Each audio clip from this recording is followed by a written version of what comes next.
Working on this, it was stop motion, and it was so much longer to work on, 2 years, so it was very different.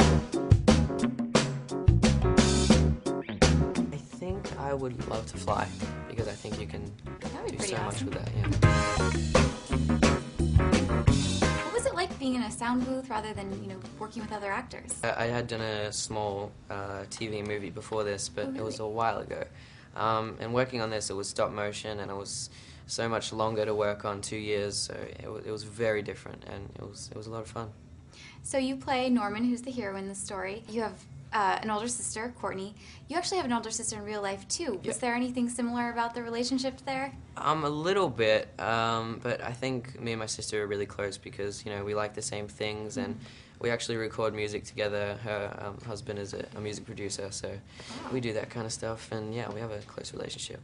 Well, if there was one supernatural power you could have like Norman, what would it be? I think I would love to fly, because I think you can do so much with that, yeah. Well, you actually have another film coming out soon, too. You just finished working on Romeo and Juliet. Mm-hmm. So that was Paul Giamatti, Haley Steinfeld, a bunch of great actors. What was that like? It was really cool. I'm starting to do like a variety of different things in my career, and I think it's a lot of fun to do just something totally different than everything else I've done, and Romeo and Juliet just topped it off for that. It was great.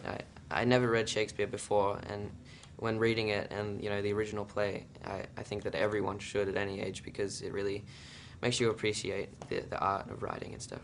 Well, when you say you're doing a variety of things, like what else are you into right now? I'm also doing a film right now that's kind of like Stand By Me and a little bit like The Goonies mixed. It's called A Birder's Guide to Everything with Ben Kingsley.